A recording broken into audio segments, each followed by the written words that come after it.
नमस्कार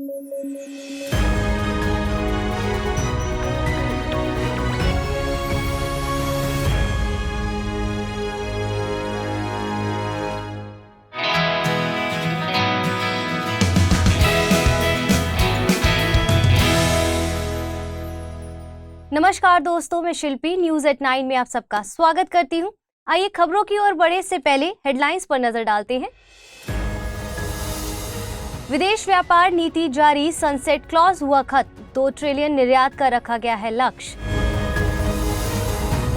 सऊदी बनेगा एससीओ में डायलॉग पार्टनर, पश्चिम एशिया में हुआ बड़ा शांति समझौता, चीन शांति समझौते में बना मध्यस्थ। और मंगोलिया के धर्मगुरु को मिली मान्यता, दलाई लामा के उत्तराधिकारी को लेकर सवाल, चीन जता रहा है अपना हक।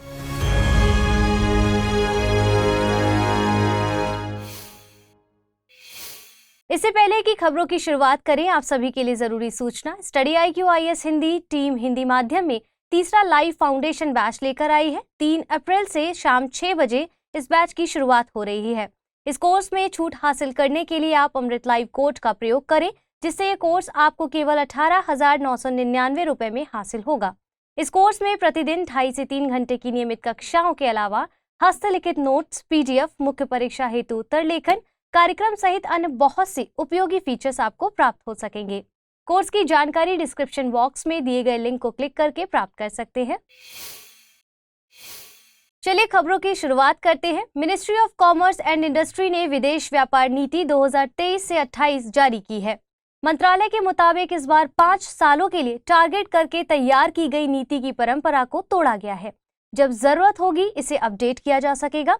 नीति में सनसेट क्लॉज को खत्म किया गया है। वहीं नीति का मकसद भारत की वस्तु एवं सेवा के निर्यात को बढ़ावा देना। DGFT यानी डायरेक्ट ऑफ फॉरेन ट्रेड के मुताबिक वित्त वर्ष 2023 में ओवरऑल निर्यात $770 बिलियन के आसपास रहने वाला है। नीति में ई-कॉमर्स निर्यात को बढ़ावा देने की बात की गई है, जो कि वित्त वर्ष 2030 तक 200 से 300 बिलियन डॉलर तक बढ़ना अनुमानित है। फरीदाबाद, मुरादाबाद, मिर्जापुर और वाराणसी को टाउन्स ऑफ एक्सपोर्ट एक्सीलेंस घोषित किया गया है। नीति में भारतीय रुपए को वैश्विक मुद्रा बनाने पर जोर दिया गया है। नीति में 2030 तक $2 ट्रिलियन निर्यात का लक्ष्य रखा गया है। आपको बता दें कि directorate general of foreign trade, ministry of commerce and industry के तहत एक अटैच्ड ऑफिस है। इसका गठन साल 1991 में आर्थिक नीतियों के उदारीकरण के बाद किया गया था। सऊदी अरब ने SCO यानी शंघाई कोऑपरेशन ऑर्गेनाइजेशन में डायलॉग पार्टनर के दर्जे वाले MOU को मंजूरी दी है। ये मंजूरी इसी महीने पश्चिम एशिया में हुए एक बड़े फैसले के बाद की गई है। दरअसल सऊदी अरब और ईरान के बीच एक शांति समझौता हुआ है, जिसमें चीन ने मध्यस्थ की भूमिका निभाई है। इस समझौते के बाद दोनों देशों के बीच संबंध फिर से स्थापित होंगे और साथ ही दोनों देश अपनी एम्बेसी फिर से स्थापित करेंगे। इस समझौते ने चीन को पश्चिम एशिया में लीड रोल में ला दिया है, जो कभी USA के पास हुआ करता था। चीन अब खुद को ग्लोबल पीस मेकर के तौर पर पेश कर रहा है। सऊदी को SCO में डायलॉग पार्टनर का दर्जा दिए जाने का प्रस्ताव इसी के मद्देनजर किया गया है। गौरतलब है कि चीन SCO का संस्थापक सदस्य है। SCO एक स्थायी अंतर्राष्ट्रीय अंतर सरकारी संस्था है। इसकी स्थापना 15 जून 2001 को कजाकिस्तान, चीन, किर्गिस्तान, रशिया, तजाकिस्तान, उज्बेकिस्तान के द्वारा की गई थी। उज्बेकिस्तान के अलावा बाकी के देश इससे पहले शंघाई 5 के सदस्य थे। इसका सचिवालय बीजिंग में स्थित है।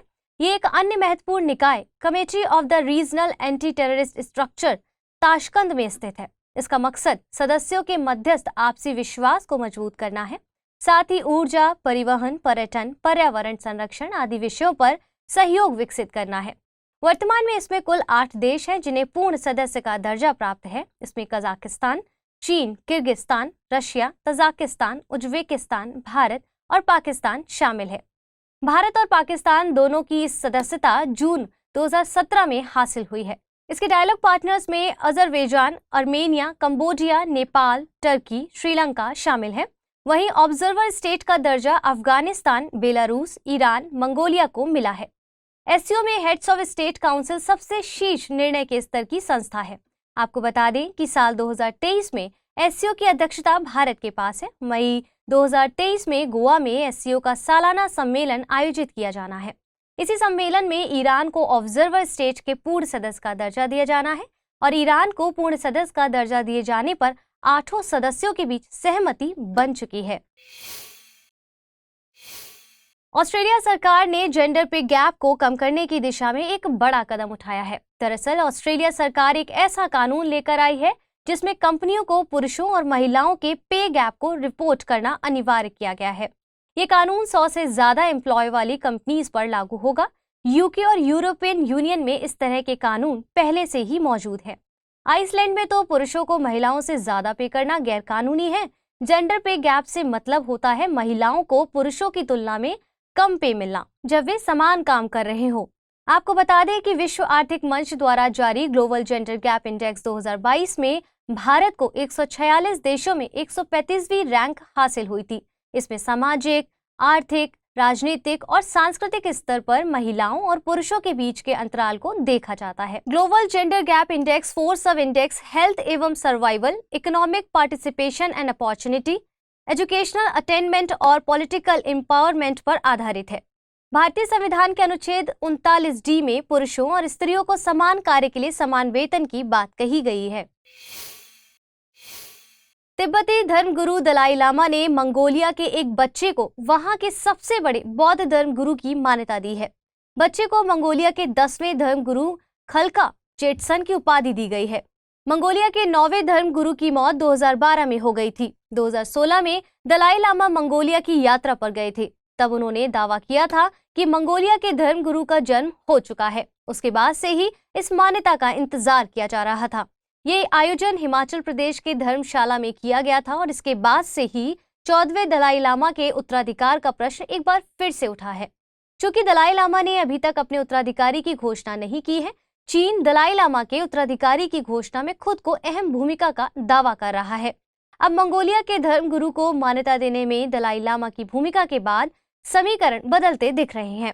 गौरतलब है कि दलाई लामा तिब्बती बौद्धों के धार्मिक गुरु हैं। उनके जन्म के केवल 2 सालों के बाद उन्हें 14वें दलाई लामा की पदवी दे दी गई थी। उनका नाम तेंजिन ग्यात्सो है। उन्हें साल 1989 के नोबेल शांति पुरस्कार से नवाजा गया था।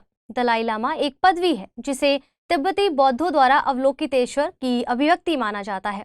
अवलोकितेश्वर करुणा के बोधिसत्व है। दलाई लामा को तिब्बत के संरक्षक संत की उपाधि भी दी गई है। बोधिसत्व ऐसे सिद्ध प्राणी हैं जो पूर्ण ज्ञान प्राप्त करने की इच्छा से प्रेरित हैं। ये जीवित प्राणियों की मदद के लिए पुनर्जन्म लेते हैं। बोधिसत्व की संकल्पना महायान संप्रदाय से संबंधित है। साल 1959 में तिब्बत में तिब्बतियों ने चीन के विरुद्ध विद्रोह कर दिया। तब लाखों तिब्बती दलाई लामा समेत भारत आ गए थे। उस समय भारत के प्रधानमंत्री पंडित जवाहरलाल नेहरू ने उन्हें राजनीतिक शरण दी थी। तब से लेकर आज तक दलाई लामा हिमाचल प्रदेश के मैक्लोडगंज में निवास कर रहे हैं। आइए बुलेटिन पर आधारित प्रश्नों को देख लेते हैं। विदेश व्यापार नीति किस मंत्रालय के द्वारा जारी की जाती है? वित्त मंत्रालय, वाणिज्य मंत्रालय, विदेश मंत्रालय या गृह मंत्रालय? अगला प्रश्न है, निम्नलिखित कथनों पर विचार कीजिए। बोधिसत्व बौद्ध मत के हीनयान संप्रदाय की केंद्रीय संकल्पना है। बोधिसत्व ऐसे सिद्ध प्राणी हैं जो पूर्ण ज्ञान प्राप्त करने की इच्छा से प्रेरित है। उपयुक्त में से सही कथन का चुनाव कीजिए। केवल एक, केवल दो, एक और दो दोनों, ना तो एक ना ही दो। पिछले बुलेटिन पर आधारित प्रश्नों को देख लेते हैं। रबर बोर्ड के संबंध में निम्नलिखित कथनों पर विचार कीजिए। रबर बोर्ड एक सांविधिक संस्था है। यह कृषि मंत्रालय के तहत काम करता है। रबर बोर्ड का मुख्यालय तिरुवनंतपुरम है। उपयुक्त में से कौन से कथन सही है? चुनाव कीजिए। केवल एक, केवल दो और तीन, केवल एक और तीन, एक, दो और तीन। सही जवाब है विकल्प ए, यानी केवल पहला कथन सही है। अगला प्रश्न था, इंडियन सोशलिस्ट जर्नल के संपादन के लिए निम्नलिखित में से किसे जाना जाता है? ईश्वर चंद्र विद्यासागर, श्यामजी कृष्ण वर्मा, दादा भाई नेरोजी, लाला लाजपत राय। सही जवाब है विकल्प बी, यानी श्यामजी कृष्ण वर्मा।